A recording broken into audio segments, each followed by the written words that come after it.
मैं हूं गणेश कुमार और आप देख रहे हैं इंडियन ट्रिब्यून न्यूज। तो आज हमारे साथ बातचीत के लिए जुड़े हैं हमारे ही बिलावर से एक पलैल गांव पड़ता है, एक सामान्य परिवार से जिनका नाम है राजिंदर सिंह। इन्होंने इतनी छोटी सी उम्र में क्या कुछ अपनी लाइफ में मुकाम हासिल किया है, मैं ये भी इनसे जानूंगा, इनके परिवार के बारे में भी जानूंगा और भाजपा के भी कुछ रोल इनको पहाड़ी जिला जो हमारा पड़ता है बनी बसोली और बिलावर, एक सेक्रेटरी की पोस्ट पे ये काम करते हैं। तो सबसे पहले तो सर आपका धन्यवाद है और स्वागत है मेरे इस इंडियन चैनल पे। तो सबसे पहले तो मैं आपका नाम जानना चाहूंगा। आपने बोल ही दिया, मेरा नाम राजिंदर सिंह जसवाल है और धन्यवाद करें कि आप आए समय निकाल के आज और ये कवर कर रहे हो, इसके लिए आपका शुक्रिया। तो आपने पढ़ाई कहाँ तक की है? पढ़ाई में पोस्ट ग्रेजुएट MBA किया मैंने दिल्ली से।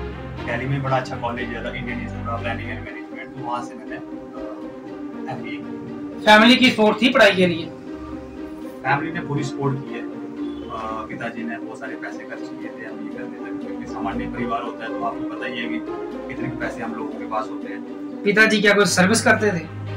पिताजी भी मेरे बड़े हमारे ट्रांसपोर्ट का काम था। जैसे आप ये कह लो कि छोटी सी उम्र में चले गए थे, वहाँ पे बल्लेदारी की, बागों को काम किया, फिर ट्रांसपोर्टर बने। तो उन्होंने बड़े बेसिक लेवल से शुरुआत करके फिर वो लास्ट तक मतलब अच्छा उन्होंने काम किया। तो अभी इस टाइम क्या अपना बिजनेस कर रहे हो या कोई जॉब करते हो? नहीं, अभी तो मैं अपना ही काम कर रहा हूँ। कब से कर रहे हो? 4 साल हो गए। 4 साल से। किस चीज का? हमारा मार्बल और टाइल का। जी। कौन कौन सी कंपनी की टाइल आती है आपके पास? हमारे पास एक एंटीक ब्रांड है का, उस ब्रांड का ही काम है। जी। तो भाजपा के साथ भी आपके रिलेशन है, यहाँ तक सुना है? भाजपा की जो पहाड़ी जिला इकाई है, जो डिस्ट्रिक्ट टीम है, उसका मैं सदस्य हूं। जी। और पार्टी के लिए थोड़ा बहुत छोटा मोटा कार्य करता हूँ, काम करता हूँ उस पार्टी में। तो मैं आपसे वही जानूंगा, आप बनी बसोली बिलावर से बिलोंग करते हो ना, तो कैसे काम अब तक भाजपा ने किए आपके क्षेत्र में? हमारे क्षेत्र में या पूरे जम्मू कश्मीर? आप बनी बसोली और वही की जानूंगा, क्योंकि डिस्ट्रिक्ट में आपका बॉडी का नाम है नहीं है, तो स्टेट लेवल से नहीं, सिर्फ बनी बसोली और बिलावर को लेकर। बनी बसोली बिलावर में देखिए, भाजपा अगर मैं बसोली की बात करूँ तो हमारे इससे पहले जो MLA रहे हैं वो जोगीलाल सिंह, और वो कई दफा MLA रहे हैं वहाँ पे। तो उन्होंने जो कमियां छोड़ी थी अभी बीजेपी बड़े अच्छे से भरपाई कर रही है। और हमारे इस बार के जो हमारे असेंबली के मेंबर हैं वो बड़े अच्छे, बड़े सामान्य परिवार से, और उम्मीद है कि वो जैसे पहले भाजपा ने अच्छा काम किया है, आगे भी अच्छा काम करेगा। अच्छा, एक सवाल और है, यहाँ तक हमने जाना है ग्राउंड रियलिटी बिलावर की भी देखी है मैंने, कि कांग्रेस के लोगों ने मैक्सिमम भेदभाव किया है, अपने ही लोगों को बेनिफिट देते रहे, क्योंकि भेदभाव की राजनीति हर पंचायत लेवल पे देखने को मिली है। बिलावर में देखिए, क्या बसोली में भी ऐसा हुआ है? देखिए, कांग्रेस ने तो किया ही है। आपने देखा है कि जब आपके बिलावर में प्रभात शर्मा जी रहे हैं, तो उन्होंने उसके बाद हमारे जब बीजेपी के डिप्टी CM हमारे MLA रहे हैं, उन्होंने जो काम किया, और मनोहर लाल ने जो पिछले 20 साल में काम किया, उसमें बहुत फर्क है। जो डेवलपमेंट हुई है वो सारी बीजेपी के टाइम में। और बसोली में भी ऐसा ही हुआ है। बसोली में आप देखो, मैं तो बिलावर तो और भी आगे है, क्योंकि बिलावर में जब आपके MLA बने उन्होंने बड़ा अच्छा काम वहाँ पे किया। उस समय अनफॉर्चुनेटली चौधरी लाल सिंह जी जो पहले से कैरी कर रहे थे, उन्होंने ही कैरी किया उस टाइम में, तो 5 साल और वो नुकसान हुआ। और बसोली तो बहुत पिछड़ा हुआ है कंपैरेटिवली बिलावर से। तो अभी फिर से मतलब जम्मू कश्मीर के अंदर भाजपा को समर्थन तो अच्छा मिला है, लेकिन अपोजिशन में है सरकार है NC की। तो अभी आप देख ही रहे हो विधानसभा के अंदर किस तरह से मतलब घमासान लगा हुआ है 370 को लेकर, इसके बारे में कुछ कहना चाहोगे? देखिए, अब जो जिस चीज के लिए चुन के भेजा है जम्मू के लोगों ने, वो काम अच्छे तरीके से कर रहे हैं हमारे MLA। तो जो काम उनको करना चाहिए, जिसका विरोध करना चाहिए, उसका विरोध कर रहा है। तो आपको क्या लगता है 370 वापस आनी चाहिए? ये 370 वापस ना आए, इसलिए तो वहाँ लड़ाई लड़ी जा रही है। और इससे पहले हमारे प्रधानमंत्री जी तो वो क्लियर देखा अपने इंटरव्यू में, और उन्होंने एक रैली को संबोधित करते हुए बोला था कि वो तो कुछ भी हो जाए वो वापस नहीं आ सकता, क्योंकि वो स्टेट का नहीं है, वो सेंट्रल का इशू।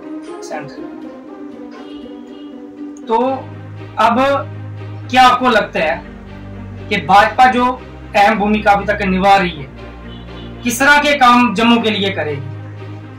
देखिए, जम्मू के लिए भाजपा का बड़ा अच्छा प्लान है। तो सिर्फ हम ये धर्म की और इस तरह की राजनीति करना ही बीजेपी का एक काम नहीं है, और यहाँ जो पार्टी ऐसा करती भी नहीं है। पार्टी चाहती है कि जम्मू जो है और कश्मीर भी तेजी से तरक्की करे, जम्मू को एक अच्छा इंडस्ट्रियल स्टेट मिले, मैन्युफैक्चरिंग हब बने, लोगों को रोजगार मिले, और जम्मू को हर एक क्षेत्र में, जैसे एग्रीकल्चर है, हॉर्टिकल्चर है, इंडस्ट्रियल डेवलपमेंट है, जिससे भी जनता का भला हो सकता है, चाहे वो रोड इंफ्रास्ट्रक्चर हो या आपका किसी भी तरह का डेवलपमेंट जो हो सकता है। बाकी स्टेट्स में, हिमाचल में है, पंजाब में है, हरियाणा में है, हमारी स्टेट अगर थोड़ी सी पिछड़ी है कई संसाधनों में, तो उनसे आगे निकले, उसके लिए भाजपा जो है वो ये 5 साल काम करे। तो एक युवा होने के नाते जिस तरह का आपने अपनी लाइफ को मतलब इतनी मेहनत करके छोटे से परिवार से निकल के अपना बिजनेस अपना इतना बड़े लेवल पे खड़ा किया है, पार्टी के साथ भी आपको एक अच्छी मतलब जिम्मेवारी मिली है,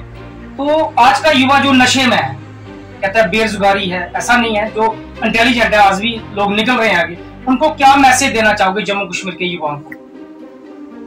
मुझे लगता है कुछ लोग ये कहते हैं कि जम्मू कश्मीर में हम जैसे यहाँ काम नहीं किया जा सकता। जब मैं दिल्ली में कॉर्पोरेट में काम किया है, मैं आपको बता दूं कि MBA करने के बाद मैं 10-12 साल मैंने नेशनल इंटरनेशनल कंपनीज में काम किया है। दिल्ली में मैंने 6 साल काम किया और 3 साल मैंने चंडीगढ़ में काम किया। उसके बाद मैं जम्मू का जॉनसन टाइप का हेड था, पूरी स्टेट में देखता था। तो जम्मू में कंपैरेटिवली काम करना आसान है, और जब मैंने यहाँ पे अपना काम शुरू किया तो बड़ी आसानी से चीज़ें हो गई। उस समय जैसे GST लागू हो गया, इस तरह की स्कीमें हैं बिजनेस को लेके, जैसे हमें लोन बड़ी जल्दी मिल जाता है। कोई भी आदमी हमारे युवाओं के लिए ये संदेश है कि नौकरी के लिए सिर्फ पढ़ाई मत करो। मैं उसके लिए आप देख सकते हो कि मैंने 12वीं के बाद ग्रेजुएशन है मेरी, BSc बायो में है। उसके बाद मैंने MBA किया, मैंने चुना, और वो मैंने जानबूझ के चुना था ताकि जल्दी जो है आदमी अपने करियर में आगे। मेरे पिताजी उस समय थोड़ा बीमार रहते थे, तो मैं चाहता था कि घर का बड़ा बेटा हूँ तो जिम्मेदारी जल्दी संभालूं, और मैंने BSc MSc या PhD करने की बजाय मैंने MBA किया था, और उसके बाद कंपनीज में काम किया और फिर अपना काम किया, और बड़ी आसानी से चीजें हो गई। तो आज नौकरी अदरवाइज मैं भी डिग्री लेके नौकरी कतार में खड़ा होता, लेकिन नहीं, आज कुछ लोग मेरे पास काम करते हैं। और जम्मू के युवाओं के लिए ये है कि आप इस तरह के कोर्स करो, इस तरह का काम करो, और जम्मू में अपना काम करना बड़ा आसान है, बड़ी आसानी से चीज़ें हो जाती हैं। तो अगर उस तरफ भी किसी को मेरी सपोर्ट चाहिए, मदद चाहिए, मेंटरशिप चाहिए, तो मैं हमेशा हूँ, आपके माध्यम से पहुँच सकते हैं लोग। और बाकी रही बात नशे की, तो नशे के लिए तो क्या है कि जब अब पड़ोस में पाकिस्तान है तो वो पुश करता है इन चीज़ों को, बड़ी इजीली हमारे लड़के जो मोबिलाइज हो जाते हैं। तो स्टेट में जैसे पुलिस तंत्र है हमारा अच्छा काम कर रहा है, उसको जल्दी से जल्दी जो है कंट्रोल कर लिया जाएगा, वो पुलिस का काम कर देगी। तो क्या आपको लगता है कि 370 से पहले जब भाजपा नहीं थी तब कैसा माहौल था, अब क्या कुछ बदला है 10 साल से, 2014 के बाद कुछ आपको दिखा जम्मू कश्मीर के अंदर कुछ बदलाव हुआ है? देखिए, बदलाव बहुत ज्यादा, अब ये समझाना लोगों को थोड़ा मुश्किल है, पर आम जन जो है वो समझता है इस बात को, और उसका जो संदेश दिया है जनता ने, 29 जो चुने हमारे लोग, तो जनता ने ही वोट दिया ना, तो जो बदलाव लोगों को दिखा तभी वोट दिए। इससे पहले हमारे जो डिस्कशन होती थी अलग मुद्दों पे होती थी, आज डिस्कशन अलग मुद्दों पे हो रही है। यहाँ पे जम्मू में रोजगार के कुछ इश्यूज हैं जो लोग, जिसके लिए बीजेपी और केंद्र से लेके जम्मू तक प्रयास रहता है कि कैसे इसको ठीक किया जा सकता है। इंडस्ट्रियल पॉलिसी में बड़े सारे चेंजेस किए गए हैं, जिसका रिजल्ट आने वाले कुछ समय में दिखेगा, क्योंकि मैं बिजनेस से जुड़ा हुआ हूँ, मैं समझ सकता हूँ जो इंडस्ट्रियल पॉलिसी है, जिस तरह से लैंड अलॉटमेंट किया जा रहा है लोगों को और सेटअप लगाने के लिए इंसेंटिव दिया जा रहा है, इसका रिजल्ट आते आते टाइम लगेगा, पर ये अच्छा हो जाएगा। और दूसरा सबसे बड़ा बदलाव ये है कि जम्मू के लोगों में एक आत्मविश्वास है। इससे पहले उनको लगता था कि हमारी कोई सुनवाई नहीं है, हमारी कोई हम सिर्फ जम्मू के लोगों से वोट देने के लिए है, लेकिन अभी नहीं, हम लोग पार्टिसिपेट कर रहे हैं। हमारा जो वोट परसेंटेज है वो 1% बढ़ा है, और देखिए कहाँ से 11 से फिर 25 ये बात आपने सही की, क्योंकि एक टाइम था कश्मीर के अंदर 10, 12, 15% से ऊपर वोटिंग नहीं होती थी, लेकिन अब जो देखा है हमने, अभी जो इलेक्शन हुई मगर 50, 60, 70, 80% पोलिंग भी कहीं कहीं कश्मीर के अंदर हुई है। तो ये तो मानना पड़ेगा कि कुछ ना कुछ तो अफेक्ट जो है लोकतंत्र के अंदर आया है, जिसके वजह कारण कश्मीर के लोगों ने बढ़ चढ़ कर हिस्सा ले रहे हैं और अच्छी बम्पर वोटिंग जो कश्मीर के अंदर देखने को मिली है। देखिए आपने खुद ही बोल दिया कि अगर मत प्रतिशत बढ़ा है और पिछले कई सालों में नहीं बढ़ा, अब 10 साल में बढ़ गया, तो इसका मतलब उनका विश्वास जागा। जी विश्वास जागा है तभी तो उन्होंने वोट दिया है।